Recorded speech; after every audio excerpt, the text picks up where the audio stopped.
Bonjour à tous, on se retrouve aujourd'hui pour un nouvel épisode du suivi mensuel de mon PEA.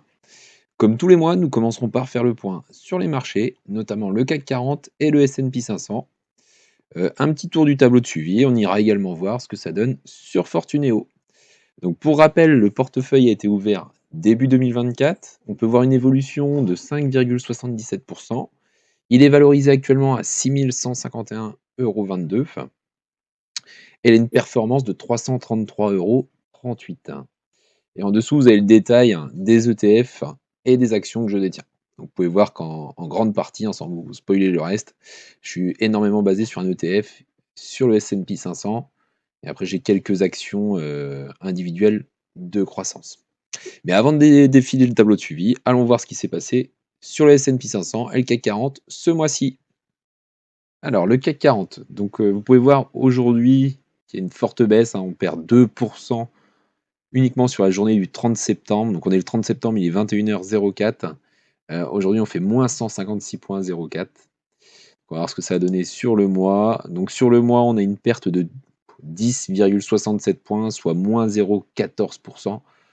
On peut dire qu'on fait étal sur le mois de septembre.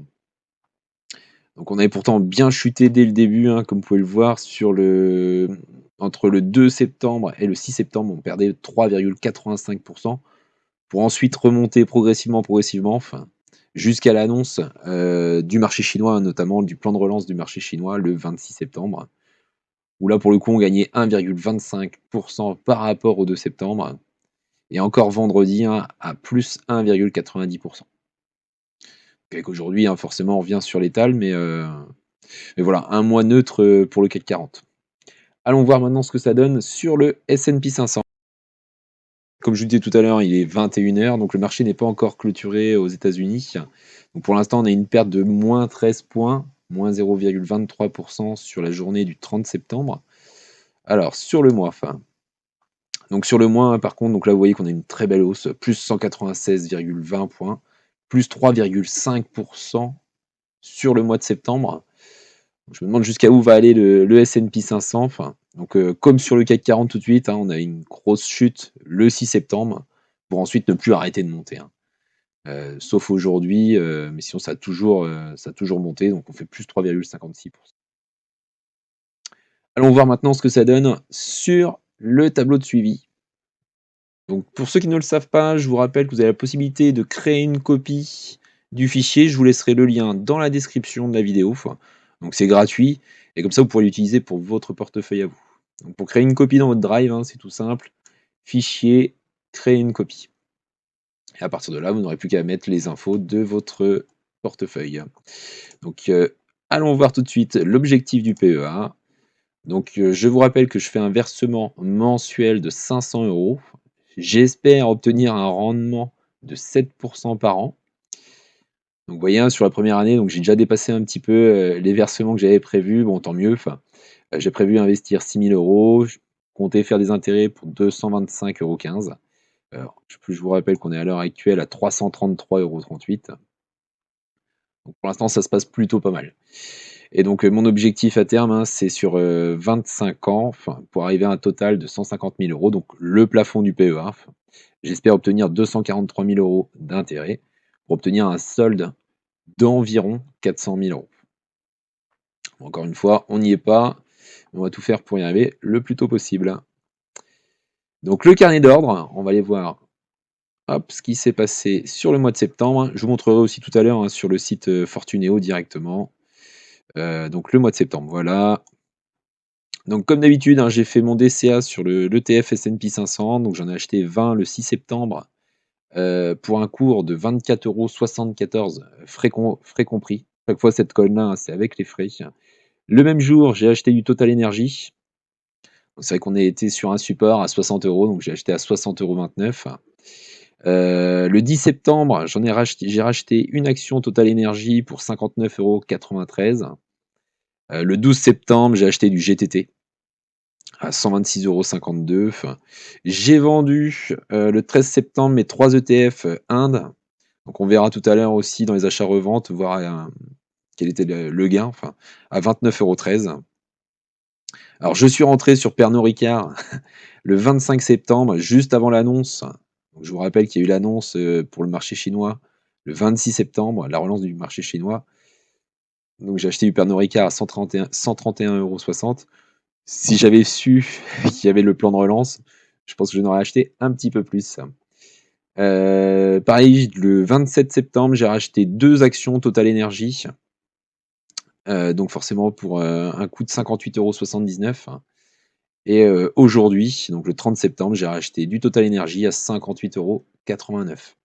Donc là, pour Total Energy, le cours baisse pas mal parce que l'Arabie Saoudite va produire plus qu'il ne faut de pétrole. Donc ça va diminuer le coût. L'offre va être plus importante, donc forcément le coût va diminuer. Allons voir maintenant ce que ça donne sur l'achat-revente. Donc il n'y a eu qu'une seule revente ce mois-ci. Donc c'était l'ETF Inde, donc, que j'avais acheté le 26 février 2024 à un cours de 25,68 €. Et donc le 13 septembre, j'ai revendu les trois avec un gain de plus 13,41%. Donc un gain de 10,33 €, vu que je n'avais pas acheté énormément. Dividende, donc dividende en août, on n'a rien eu. En septembre, pareil. Donc par contre, dès demain, dès le 1er octobre, je devrais toucher le dividende de Total Energy, parce qu'il a été réglé le 25 ou 26 septembre, et il sera payé donc aux actionnaires dès demain, au 1er octobre. Donc le portefeuille. Donc voilà, hein, le S&P 500, donc vous voyez que j'ai une valo à 3 783 €. Donc il y a une évolution de 6,42%. Sur le Nasdaq 100, c'est pareil, ça reste des petites lignes, hein. J'ai une action à 71,90 €, plus 11%. Le CAC 40, alors ça, j'avais acheté ça au moment de l'annonce de la dissolution de l'Assemblée. J'aurais dû attendre un petit peu. Bon, c'est pareil, j'en ai qu'une, hein, de toute façon. Les ETF MSCI World juste ici. Et donc en dessous, j'ai mes actions. Donc là, Pernod Ricard. Donc on voit qu'on a une évolution de 3,04%. Bon, ça a pas mal baissé aujourd'hui. Sinon, on était pratiquement à 6% encore vendredi. Bon, après, je viens de l'acheter, hein, la semaine dernière, donc ça reste des rendements plutôt sympas. Sur Air Liquide, on est à 4,36%. Donc c'est pareil, ça fait partie des actions qui ont perdu un petit peu aujourd'hui. Donc on était autour des 176 €. Total Energy, grosse chute, hein, on est à moins 5%, notamment à cause de l'Arabie Saoudite. Mais encore une fois, ça va permettre de racheter à bon compte. Quand je vois un cours à 58,50 €, forcément que ça me donne envie de faire quelque chose. D'ailleurs, je pense que je ferai même peut-être mon DCA ce mois-ci. Ce sera peut-être pas sur le S&P 500, ce sera plutôt sur du Total Energy. Je vais soit attendre, je pense que ça va être ce que je vais faire. Je vais attendre le support qui doit être autour des 56, 50, 57 €, pour réinvestir. Ou si je vois que ça a envie de remonter avant, bah, je remettrai une petite cartouche dessus. Donc Vinci, hein, qui aujourd'hui perd 5%. Donc aujourd'hui, à l'heure actuelle, on n'est plus qu'à 1,88% de bénéfices. Bon, après, ça reste une très grosse action qui investit tout le temps, donc ça fonctionnera. J'ai aucun doute. GTT, donc GTT, j'étais pas mal monté. Bon, là, c'est pareil, aujourd'hui, ça a redescendu. On est à 0,14%, donc je suis à étal dessus. J'ai modifié deux petites colonnes dessus sur le tableau. Avant, j'avais mis mes zones d'achat, zones de vente. Bon, j'avais du mal à le suivre, c'était pas forcément hyper joli. Donc là, j'ai mis le cours le plus haut des 52 dernières semaines et le cours le plus bas. Notamment, ça va m'aider à dire bon, bah, il est peut-être temps que je vende ou que j'aille faire un tour sur l'analyse graphique. Ou d'acheter d'ailleurs, ou de racheter comme Total Energy par exemple. Le cours le plus haut, c'était 70 €. Le cours le plus bas, 57,45. On voit qu'on est à 58,50. Forcément que je regarde un petit peu cette action. En dessous, vous avez le détail de la répartition des ETF. Donc toujours pareil, hein, c'est le S&P 500 qui domine largement les ETF. La répartition du portefeuille, donc là par contre, vous voyez que c'est en train de changer petit à petit. Plus ça va et plus la part action augmente. Bon, c'est pareil, j'essaye de profiter un petit peu des opportunités que je peux voir. Et puis la part espèce, par contre, est très faible, 0,7%.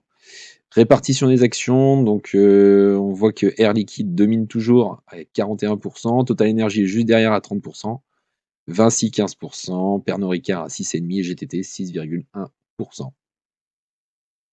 Donc ici, vous avez le détail des valeurs, hein, donc les plus-values latentes, on est à 254 €, donc c'est les plus-values que j'ai en cours. Plus-value des positions soldées, je suis à 78 €, donc ça, c'est tout ce que j'ai vendu.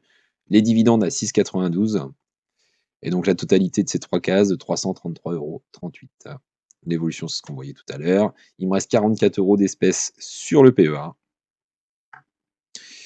Donc voilà pour ça. L'évolution du portefeuille mensuel, donc j'ai clôturé donc le portefeuille plus dividendes et plus plus-value soldée à 6 191,57 €, soit une évolution de mon portefeuille de 1,32 % sur le mois de septembre. Je vous ai rajouté également 2 nouveaux onglets sur le portefeuille, enfin sur le tableau de suivi. Donc CAC 40 et SBF 120. Allez coco, voilà. Donc si vous voulez, en fait, ça répertorie toutes les actions du CAC 40, donc notamment sur le premier onglet, et les autres, ce sera le SBF 120, c'est exactement la même chose. Donc je vous ai récupéré le code EPA, le nom d'action, le secteur d'activité, on va dire la sous-famille, j'ai appelé ça la famille, mais c'est peut-être plus la sous-famille. Le cours actuel, donc là vous voyez Stellantis, hein, forcément. Aujourd'hui, ils ont perdu pratiquement 15%. L'écart de la veille, le plus haut depuis 52 semaines, le pourcentage de variation entre le plus haut et le cours. Donc vous voyez ici, hein, alors peut-être pas forcément la bonne méthode, mais ça m'aide aussi à faire mon petit check. Si je trie de A à Z, donc tout ce qui est en dessous de 5%, donc 5%, c'est la différence entre le plus haut et le cours actuel. C'est-à-dire que l'action est sur les plus hauts depuis 52 semaines. Donc là, sur ce genre d'action, j'ai tendance à me dire, attention, est-ce qu'il ne faut pas que j'aille prendre une partie de mes gains? Et j'ai fait exactement la même chose de l'autre côté, donc le plus bas depuis 52 semaines, le pourcentage de variation entre le plus bas et le cours. Donc pareil, hein, si vous triez de A à Z, c'est les actions qui sont, donc toutes celles qui sont entre 0 et 5% du cours le plus bas. Donc, toutes ces actions-là, potentiellement, j'ai envie d'aller faire un tour pour me dire, tiens, est-ce qu'il n'y a pas une opportunité pour trouver quelque chose qui pourrait m'intéresser? Donc, vous voyez ici, un Stellantis, non, ça ne m'intéresse pas des masses. Bouygues, non, parce que je suis sur Vinci. Donc, il y a Edenred. Et là, forcément, il y a Total Energy qui est proche de son plus bas. Forcément que ça m'intéresse. Et comme je disais tout à l'heure, c'est quelque chose que je vais aller checker. Donc, colonne suivante, hein, je vous ai récupéré l'information du PER. Donc, ça, c'est grâce à une formule de Google Finance, hein, le PE. La capitalisation boursière. À l'heure actuelle, ça reste des grosses capitalisations, c'est le CAC 40, donc c'est pas c'est pas quelque chose que j'utilise pour le moment. Et l'évolution sur les 30 derniers jours. Donc ça, c'est pareil, on m'a conseillé de mettre également sur les 90 derniers jours et sur les 180 derniers jours. Donc potentiellement, je pourrais très bien rajouter 2 colonnes d'ici demain ou d'ici fin de semaine. Et vous avez la même chose pour le SBF 120. Ce soir, c'est un peu long à charger, je suis désolé. Donc, j'ai pas encore fait le tour de tout, hein, les secteurs d'activité famille, parce que ça, j'ai pas, j'ai pas trouvé de valeur Google Finance pour le récupérer manuellement, enfin, automatiquement, pardon. Je suis obligé de le faire manuellement, donc ça prend un petit peu de temps. Et donc, toujours pareil, hein, pourcentage de variation entre le plus haut et le court, et pourcentage de variation entre le plus bas et le court. Voilà, donc c'était tout ce que j'avais à vous dire sur le tableau de suivi. Donc, on va aller faire un petit tour maintenant sur Fortunéo. Donc avant d'aller voir le portefeuille, je vous rappelle qu'il y a une offre de parrainage sur Fortunéo Banque. Je vous laisserai mon code de parrain en description de la vidéo également. Enfin, donc actuellement, c'est 30 € pour le filleul et 30 € pour le parrain. Donc pour ça, il faut que le filleul ouvre un compte bourse et fasse un versement initial de 1 000 € entre le 1er octobre et le 31 octobre. Voilà, allons voir le portefeuille maintenant. Donc, comme vous pouvez le voir ici, la valorisation de mon compte. Donc, comme je disais tout à l'heure, l'évaluation des titres, on est à 6 105,82 €. J'ai une plus-value latente au comptant de 254,28 €. Donc ça, c'est uniquement mes positions qui sont ici. J'ai un solde d'espèces à 44,75 €. Donc comme vous voyez, hein, j'ai moins 58,71 € aujourd'hui. Donc c'est mon action Total Energy que j'ai acheté aujourd'hui. Ce qui me fait une valorisation totale de 6 150,57 €. Alors, si on rentre dans le détail de mes lignes, donc déjà, hein, pour commencer, quand vous voyez ça, hein, c'est pas joli. C'est beaucoup, beaucoup de rouge. Heu, bon, c'est embêtant, quoi, parce qu'on avait fait un mois plutôt très, très bon et on perd, je crois, 47 € aujourd'hui, donc c'est toujours un peu dommage, hein, plus de 10% du gain. Donc Air Liquide, donc comme vous voyez le cours à 173,26 €, ma plus-value plus 36,21 € à 4,36 %. GTT, je suis à 126, enfin le cours est à 126,70 €. La seule ligne qui est en positif sur mon PEA. Donc j'ai un PRU à 126,52, donc comme vous pouvez le voir, hein, 0,18 pour 0,14 % de plus-value. Pernod Ricard, donc aujourd'hui, hein, pratiquement moins 3%, enfin, donc je reste sur une plus-value de 4 € plus 3,04 %. Sur Total Energy, on perd encore 1% aujourd'hui, 58,50 le cours. Ça me fait une perte de 34,37 centimes, 34,37 € pardon, et une perte de moins 5%. Vinci aujourd'hui, hein, ça fait mal, moins 5,11 %. Donc là, j'ai un gain de 5,81 € avec donc une plus-value à 1,88 %. Mes ETF, hein, donc le MSCI World, hein, je suis enfin 9,5 %, ça fait 5,56 €, j'ai que 2 ETF. L'ETF CAC 40, donc je perds pratiquement 3%, moins 1 €, bon, j'en ai qu'un. Le S&P 500, par contre, j'ai 147 S&P 500, donc le cours à 25,73 €. Moi, j'ai un PRU à 24,18. Donc la valo à 3 783 €, donc j'ai un gain de 227,50 € pour une plus-value de 6,40 %. Donc ça, c'est plutôt cool, hein. Vous voyez que ça représente 62% de mon portefeuille. Le Nasdaq 100, donc ça a 71,90 €, donc là, il est à étal aujourd'hui. Je fais plus 7,42 € avec une plus-value de 11,51 %. Et le dernier ETF, le MSCI World, donc le swap, par contre, celui-ci, plus 2,85 € pour une plus-value à plus 4,69 %. Alors, si on va voir maintenant l'historique des opérations, on va même aller voir plutôt les plus ou moins values pour vraiment vous montrer ce que j'ai fait dessus. Donc comme vous pouvez le voir, hein, plus-value latente sur les positions en cours au dimanche 29 septembre. Donc de toute façon, j'ai rien vendu aujourd'hui.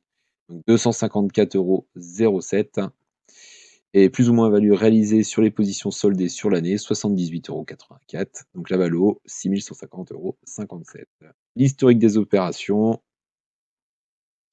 Donc voilà tout ce qui s'est passé sur le mois.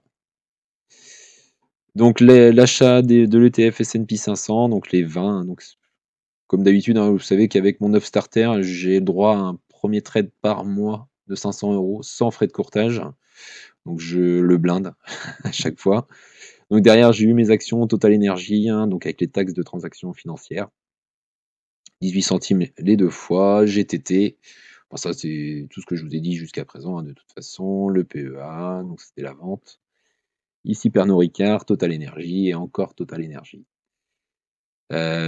Voilà, donc je pense que j'ai fait le tour, du suivi de mon PEA. Donc comme je disais tout à l'heure, il y aura certainement une modification de mon DCA. Pour ce mois-ci, il y a de fortes chances que j'aille pas sur le S&P 500, mais que je rentre plutôt sur du Total Energy. Voilà, alors j'ai peut-être tort, j'espère pas. On verra bien sur la prochaine vidéo, le mois prochain. Voilà, on arrive au terme de la vidéo. Merci de l'avoir regardé jusqu'à sa conclusion. Si vous avez aimé, vous pouvez vous abonner, sans oublier d'activer les notifications. À très vite pour le suivi du CTO dans 15 jours. À bientôt les amis.